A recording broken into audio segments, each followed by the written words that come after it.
festas juninas podem ser celebradas, os discípulos de Jesus podem participar, a igreja pode fazer um arraial gospel, como muito tem se popularizado. Eu quero gravar esse vídeo aqui para esclarecer algumas questões e para trazer edificação sobre a sua vida, que é discípulo de Jesus. Ok?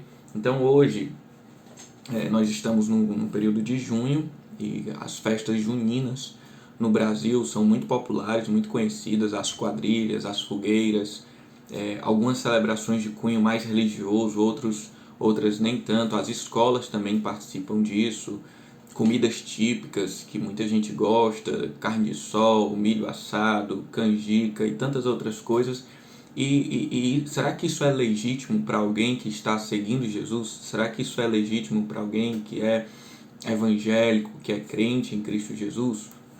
Hoje, muitas igrejas têm feito arraiá gospel, né? Alguns chamam de Sem João com Jesus, arraiá da graça, e eu quero falar sobre isso com você, tá bom? Mas eu não quero aqui ficar focado em um pode, não pode.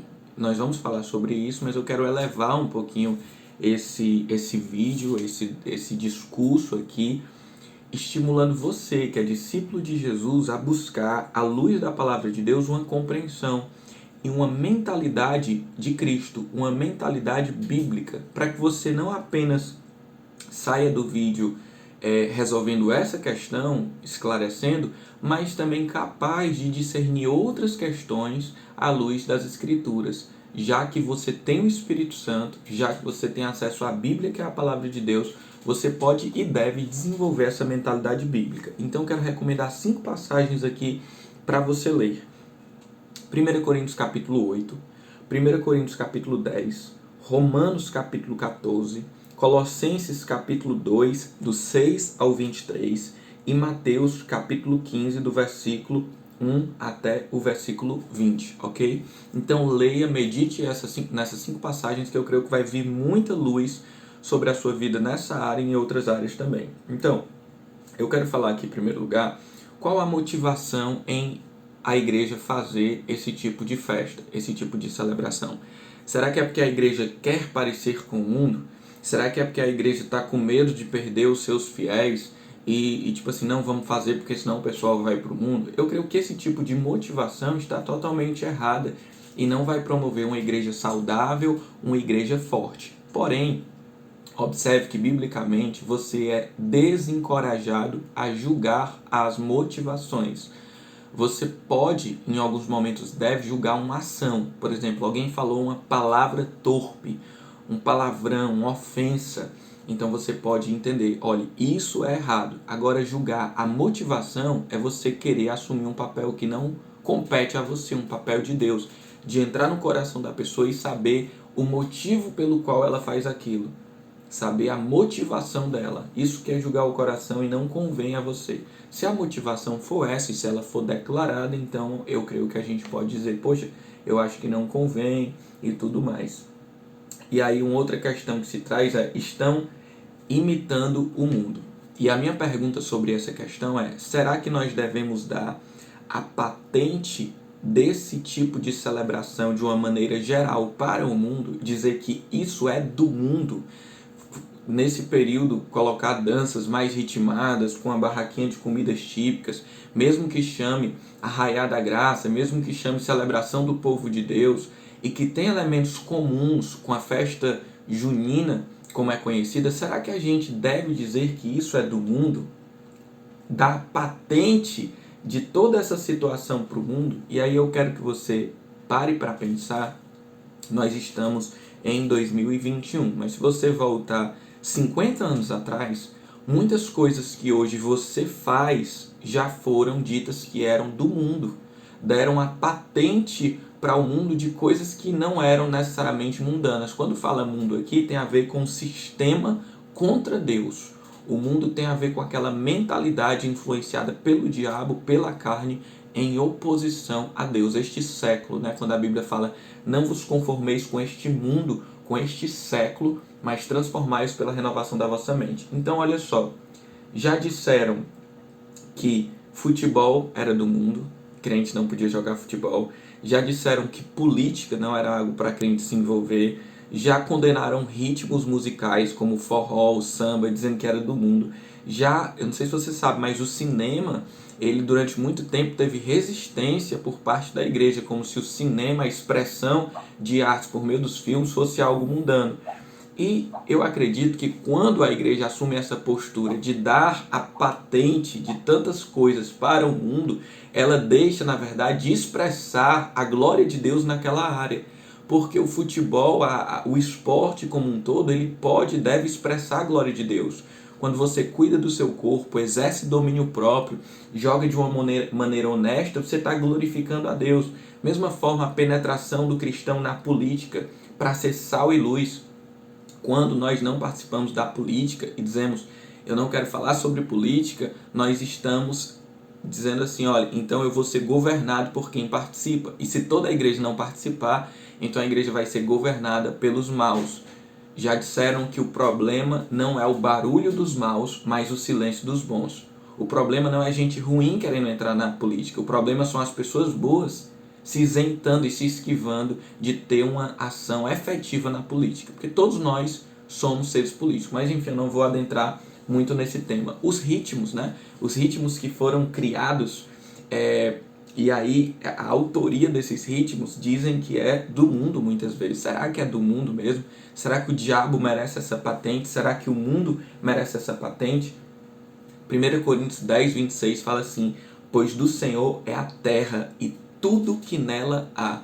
Então eu creio que todas as expressões de artes, de ritmos, de tudo, de tecnologias, elas devem ser rendidas para a glória de Deus. Se elas foram pervertidas, não é porque elas são ruins, é porque elas precisam ser restauradas e redimidas. A exemplo do sexo. O sexo tem sido por muitos banalizado. A prostituição, músicas que falam da sexualidade como algo vulgar, algo banal. Porém, o sexo é criação do nosso Pai, Deus Criador, Deus Redentor, onde Ele criou a sexualidade como um instrumento de prazer e de procriação e de manifestação da sua glória por meio de um casal. Então não é porque as pessoas utilizam e falam do sexo de uma maneira errada que a igreja não pode falar da maneira correta e que casais cristãos não podem viver isso com muita santidade, com muita paz, para a glória de Deus. Então esse princípio se aplica a todas as demais questões, esportes, política, ritmo, cinema. Conheço muitas pessoas que já foram edificadas e abençoadas por meio de um forró que na sua letra comunicava a Jesus. O problema é que muitas vezes as pessoas estão presas à forma e esquecem da essência. A essência do Evangelho, ela pode ser comunicada e celebrada em muitas formas. Inclusive a Bíblia fala da multiforme graça de Deus. Quando você tenta prender, engaiolar, você vai perder e vai excluir a glória de Deus na sua vida em muitas áreas em que ela poderia estar presente. 1 Coríntios 8 fala assim, para nós, porém, há somente um Deus, o Pai, por meio de quem todas as coisas foram criadas e para quem vivemos. E há somente um Senhor, Jesus Cristo, por meio de quem todas as coisas foram criadas e por meio de quem recebemos vida. Então, o entendimento que Paulo está querendo colocar aqui é que a gente só tem um Deus vivo e verdadeiro.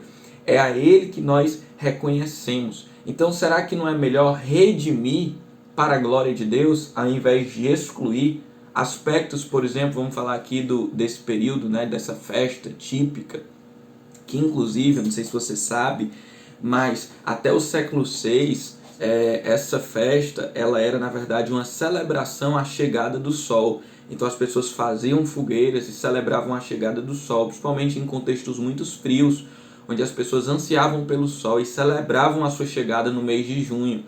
E muitas vezes o sol era até idolatrado. No século VI, a Igreja Católica Romana, como fez com o Natal e com outras questões, ela trouxe isso para a cultura romana ali da Igreja Católica. Então ela transformou nessa festa junina e disse que ali seria o nascimento de João Batista. Depois acrescentaram outros santos para celebrar esse momento. Então, será que nós devemos excluir todos os aspectos que podem ser válidos, como uma dança saudável, os ritmos regionais, as comidas típicas, a comunhão que isso pode proporcionar, a estratégia evangelística que isso pode ser? Será que é melhor excluir tudo isso ou poder utilizar da maneira correta, redimida, para a glória de Deus? Se você for estudar historicamente a festa junina, você vai ver que ela passou por muitas mudanças.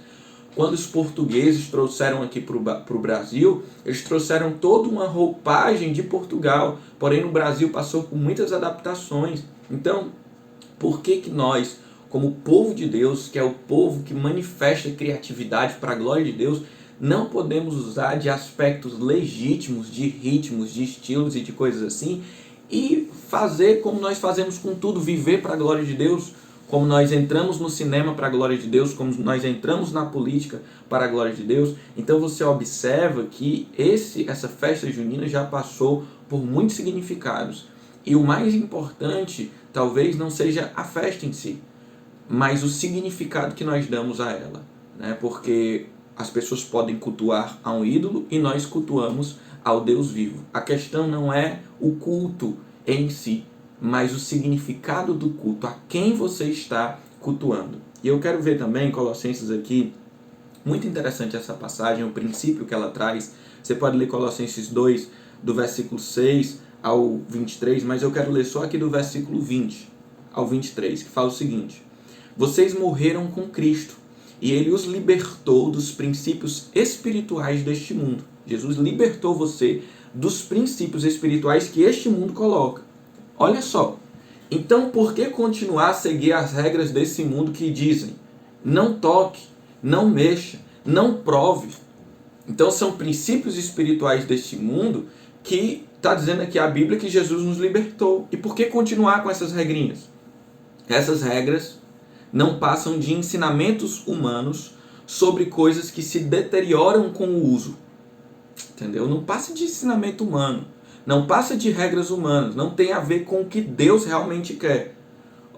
Versículo 23. Podem até parecer sábias. O que pode parecer sábia? Olha aí no texto. Essas regras. Não toque, não mexa, não prove. Pode até parecer sábia, pois exigem devoção, abnegação e rigorosa disciplina física, mas em nada contribuem para vencer os desejos da natureza pecaminosa. O que Paulo está falando aqui, inspirado por Deus, Jesus libertou vocês dessa dimensão espiritual do mundo de regrinhas humanas. Deus os chama em Cristo para um novo patamar, para um novo estilo de vida, que reconhece que tudo é de Cristo e você deve viver para a glória dele.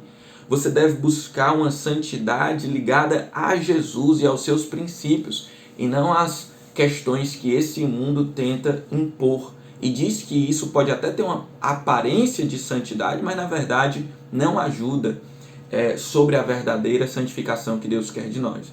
Então o que eu observo, não são todos os casos, mas muitas pessoas se colocam com espírito crítico, que querem condenar, a igreja tá deixando o mundo entrar na igreja, essas pessoas querem ser mundanas, essas pessoas estão com saudade do mundo, e se é para segurar os crentes, se é com medo de perder os crentes. Muitas dessas pessoas, elas estão se abstendo com essas regras humanas que elas mesmas criam ou reproduzem. E quando você vai olhar a vida dessas pessoas na intimidade, elas não estão vencendo os desejos da sua natureza pecaminosa. Muitas vezes são pessoas cheias de pecado, fofoca, pessoas invejosas, pessoas fofoqueiras, pessoas que falam palavras ruins, pessoas mentirosas, pessoas que não perdoam, pessoas que não pagam quando pedem emprestado, e elas estão querendo camuflar toda essa sujeira que tem dentro do coração delas com algumas regrinhas para os outros, dizendo o que pode e o que não pode fazer. Então eu pergunto para você, como está a sua vida devocional com Deus? Você está tendo intimidade com Deus? Como está a sua vida de santidade? Como está a sua pureza no falar, no pensar? A sua pureza na área sexual, como falar em 1 Tessalonicenses 4, sobre nós nos mantermos puros nessa área? Será que você tem servido aos seus irmãos na igreja? Você é um crente que serve, que está ali presente para ajudar na sua igreja? Você tem falado de Jesus para as pessoas? Você tem ganhado pessoas para Jesus? Então, isso é o que Deus quer de nós. E eu acredito que se você se preocupar com essas coisas, você não vai ter por que ficar julgando os outros. E aí, para finalizar, eu te recomendo a ler Romanos capítulo 14, que foi uma das passagens que eu disse. E em Romanos capítulo 14, eu não vou ler toda a questão, mas é assim: olha, se isso te escandaliza, se para você não é correto, então ok, não faça, certo? Não faça, não tem problema, não quero julgar você porque você não quer participar de uma celebração na igreja nesse sentido. Mas também não fique julgando quem vai participar, certo? Não fique condenando as pessoas. Você que participa, não condene aqueles que não participam. Talvez ele seja fraco na sua mentalidade, na sua compreensão. Então não fique debatendo muito, querendo convencê-lo, certo? Se ele não faz, mas ele respeita, ok. E não convém você participar, certo, de uma festa junina religiosa que está sendo sacrificada para ídolos, que está tendo ali um ritual de idolatria, e você, como crente em Jesus, participar. Mas observe, eu não estou generalizando. A igreja faz uma festa gostosa, com louvores bacanas, com a comida, com comunhão, com palavra de Deus. Eu não posso colocar isso no mesmo pacote de uma festa junina de cunho religioso, onde está tendo ali uma explícita adoração a ídolos. E aí você pode ler aí 1 Coríntios capítulo 10, 1 Coríntios capítulo 8, e você vai ter uma clareza, principalmente 1 Coríntios capítulo 10, você vai ter uma clareza sobre isso, certo? Então, observe qual é a proposta da festa. O que está acontecendo ali? Se for só coisa legal que está acontecendo, não quer dizer que isso é do mundo, porque essa patente não é do mundo. Se você não quer participar, tudo bem, certo? Mas também não condene quem participa. Você que participa não condena quem não participa. E se tem uma festa mundana de cunho religioso que promove ali a idolatria, não convém você participar, porque você participa da ceia do Senhor, sagrada, santa, você é dedicado a Jesus, e você não deve comungar ali com um aspecto de idolatria, tá certo? Agora, se você come uma comida que chega na sua casa, foi oferecida a ídolos, e você nem sabe disso, nem faz questão de fazer, a Bíblia não lhe condena, porque na verdade tudo é de Deus, tudo é para Deus e para a glória do seu nome. Eu espero ter ajudado, e eu espero que essa palavra não encontre no seu coração um espírito soberbo, crítico, excessivamente ou de julgamento, mas um espírito de paz, e que quer buscar realmente viver com a mente de Cristo. Deus te abençoe.